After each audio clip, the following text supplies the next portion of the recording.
A próxima habilidade é fazer a pergunta certa. Como assim? A gente não está numa negociação buscando as respostas para o nosso problema? Que história é essa de pergunta?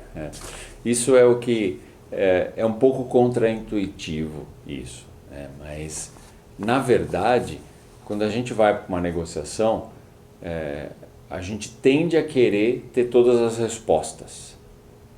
Mas na verdade isso não é positivo, porque quando a gente já vai com todas as respostas prontas, a gente tende a induzir a negociação para uma barganha posicional, né? Para uma negociação contributiva.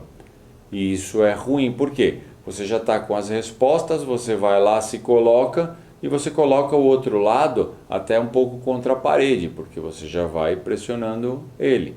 E é claro que você tem que ter algumas respostas, mas a questão aí é fazer a pergunta certa.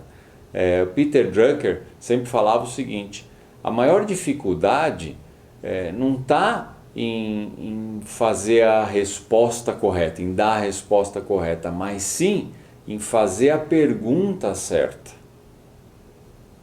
Como que é isso? Explica pra gente melhor. Pergunta certa? Existe isso? Sim. Pergunta não vale qualquer coisa? Você tem que saber o que perguntar, é isso? Aí tem duas coisas, né? Por que a gente precisa fazer a pergunta certa? O que a gente quer? A gente quer que o outro lado se abra mais, para que a gente possa extrair o que é valor para o outro lado e descobrir quais são os interesses reais que tem ali por trás das posições. Para que a gente possa fazer isso, a gente precisa obter do outro lado respostas, vamos dizer, mais completas. Ou seja, por isso que é importante. Eu faço a pergunta certa, eu obtenho a resposta que eu preciso. E se eu tiver a resposta, o outro lado não vai me passar nada, porque eu já estou com a resposta. O que ele pode fazer é não concordar com o que eu estou falando e a gente entra numa briga. Entrou num conflito negativo.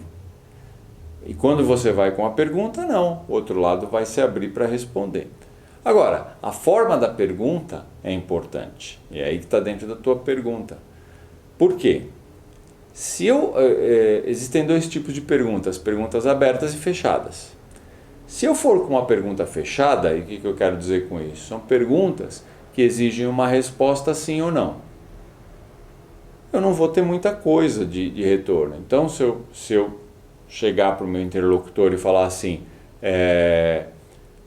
poxa, você não acha que isso que você está me oferecendo é pouco? Aí ele vai falar assim, não. E ele se vê, na verdade, desobrigado a te dar mais informações. Porque é a opinião de um contra a opinião do outro, né? Sim, e é fácil para ele responder sim ou não numa questão dessas. Então, ele fica numa posição confortável e só. Mas quem que errou? Errou você de fazer a pergunta errada. Você tem que fazer a pergunta de uma forma aberta. Quando eu falo de forma aberta, eu estou falando para você usar um pronome interrogativo. Então você vai perguntar, por que você acha que esse preço é justo para mim? Aí você está forçando a outra pessoa a se abrir, a mostrar quais são os interesses. Olha, ele vai falar que é justo, mas ele vai falar que é justo por quê? Porque ele está vivendo uma situação XYZ lá. Vai ser obrigado a se justificar. Exatamente. Então quando você pergunta por quê, por que não, qual, onde, como, você vai conseguir extrair mais informações.